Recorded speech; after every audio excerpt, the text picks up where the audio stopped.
And it's time now for bout number 2 on the program, Fight for Kidz 2014, and we've had a spectacular start to today's proceedings, so let's hope this one can follow it up. And it's a female bout, they're always very popular here, and it's an AC Logging Limited sponsored bout, and in the blue corner Lemalie will be taking on in the red corner Cilla Tauroa.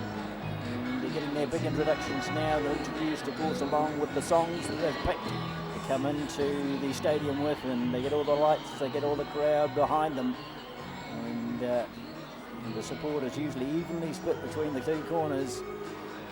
Yeah, well, Jamie, I saw Jamie in training the other night, and here she comes now. She looked very fast, very good. She's sponsored by Can Do Fishing. I think Cilla's going to have her hands full there. Jamie's turning 30 in 2 weeks' time, and she's trained from the start, but we had 3 other girls that were in there, but you know, it's a very taxing sport, boxing, and they got injured, and so she was the last girl standing, and then in came Cilla, the killer, Tauroa. Yes, Jamie Lemalie is 29 years of age, 69 kgs, 166 in height, 167 reach. And so physically they're quite good matchups. Cilla the Killer Tauroa, as you'll see in the tail of the tape when he comes up, he's 75 kg, slightly the heavier of the two, but at 170 and 168, similar build, but she does have a few years on Jamie. Cilla is around the 43 mark, so she's got wisdom on her side. I think this is going to be a good matchup here, Tom. I've been watching Cilla for the last... She got called in about 5 weeks ago, the same time as I did, and she was pretty nervous the first week or two, but she's really come on the last 2-3 weeks, especially on her jab. She's been working on her jab, and yeah, she's good at going forward, so it's going to be a great fight. Yes, it's a tribute to those who have come in at shorter notice and had to put the extra work in a shorter period of time. And understandably there'll be a few nerves, and I remember the first time the sparring is a bit of a shock to the system, but once you've had a few and you get into the rhythm and the feel for the sport, it becomes infectious in both teams. It goes right through both teams, and the support between the teammates to get you in the ring and get you pumped up for the occasion is superb. And both of these ladies are ready to rumble at their very best. Yeah, for sure. And she was saying the other night she just wants to go out and put a good spectacle up and make her 3 boys proud. She's got 3 boys at home watching, and she just wants to really make them proud. Well, they'll be doing what Mum tells them when she sees what sort of punch you can pack. You can't hit children, we should say that these days, of course. Going to get ourselves in trouble. Here we go, round 1 of bout 2, and immediately punches are exchanged, and they're pretty accurate. And it's Lemalie just on top, and Tauroa's in a little bit of trouble here. She can't get her composure. Yep, throws out a good right though, just to get herself back in the frame. She's got to get her guard up, Tom. She's got to get her guard up. She'll get in trouble. Get that guard up, Cilla. She's throwing. Go the red. Throwing a left and just taking her eyes off the ball a little bit, then turns around. The referee lets that go on this occasion, but there's trouble aplenty for Tauroa. Lemalie on the charge. Standing count here. Oh, walks straight into it. Tauroa stick out on the left, and Lemalie walks straight into the punch. Standing count goes the other way. Just like we had in the first round. 1 minute someone's on top, a punch rings out, and someone goes down. Well, that's the great thing about this boxing. You know, you just can't predict what's going to happen. But now Jamie comes in, lands a few on Cilla. Cilla's walking around. Lemalie's got her confidence back quickly after being floored, not put off. Not to be deterred. She's throwing a lot of punches to the head, not a lot of body work here. It's just going upstairs, and it's working well. You know, it's at this time all that training actually, you know, goes out the window. The adrenaline, the crowd, and the lights. It's really hot out there in mid-ring, and you know, that's probably the longest 1 minute 30 that these girls have ever experienced. What an absolute roar from the crowd too, and an absolute appreciation for the effort that goes into these fights. And everyone's standing and cheering, and it's just a tremendous buzz once you get past the fear factor. Very popular ladies with the cards. That keeps the crowds focused on ringside. Stephen Boucher there getting right eye to eye with his pugilist and giving some instructions about keeping up the good work, avoiding those straight shots from Tauroa. this is where it's so important. The coach comes in, see Dave there, telling Cilla what she needs to do, and you know, you expect these girls to come out this round. They'll be a little bit more reserved, I expect, with the guards up. Coaches have got in their ears, and the first kick of adrenaline's probably worn off a little. What do you think, Dad? Yeah, definitely, I agree totally. That Cilla's just got to keep her guard up all the time and just get back to the jab. Ooh, takes the one on the She's just opened herself up too much. She's turning her head away slightly, and that's making it hard to protect. She's just taking one on the right of the cheek there, and Lemalie. That could be enough. Yes, Tauroa just taking a little bit too much punishment, but she was very brave indeed. Stuck it out the best as possible, but it does look like it's another win to the blue corner. Who's in the blue corner with you two? It might be you, Brendan. Yeah, well, I'm in the blue corner. Well, it might be time for the red to catch up. It's time to get to you about. I've been watching Muhammad Ali all day, and I thought, well, you know, I ain't nervous. What will be, will be. I'm fighting Davin Heap, and it won't go past 3. I watched Muhammad Ali all my life. I lasted 2 rounds, so don't take that as any help.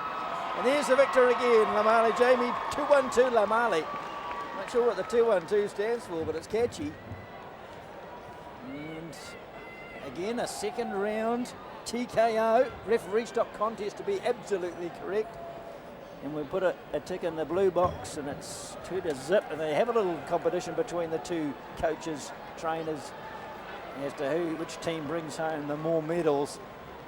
And certainly they share the supporters, though. That's the main thing. Let's go ringside for the official announcement and confirmation of what we've just witnessed.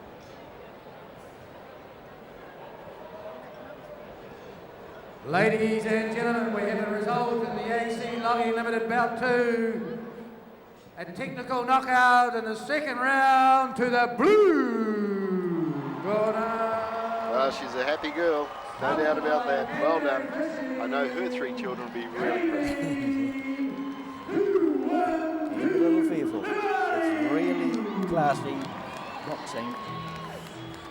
Finish the fight in abrupt fashion, just a shower of punches in their second, and the referee took the right decision just to protect Tauroa, as they were obliged to do, and the flowers all round, accolades all round, and everyone gets a trophy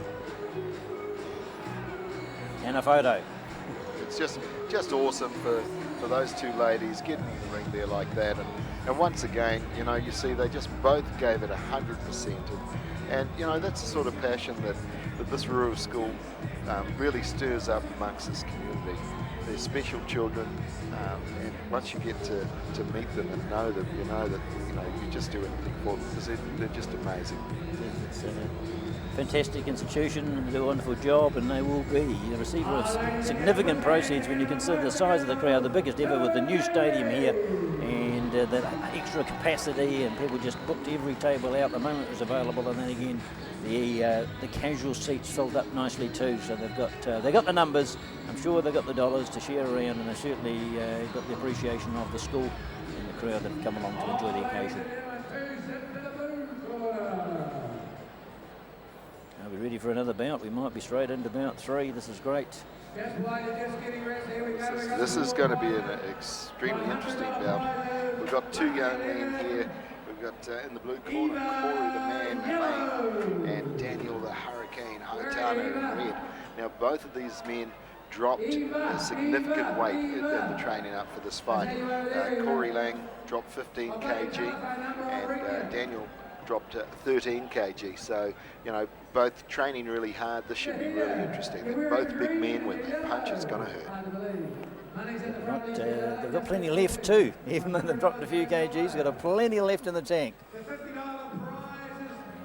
Sean Billy going through the routine and keeping the crowd amused in between bouts, and you just know what it's like for these boxers. They're sitting in the sidelines waiting for their big call. And there's jingling, and the muscles are tense, but they're getting the trainers and the coaches and the assistant coaches all talking in their ear about what's coming next, and how to prepare mentally or otherwise.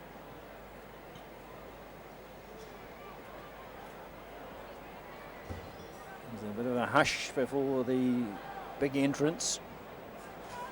Devon, I'll just get a quick word about the rugby yesterday with the Stags. A good win to start the season off.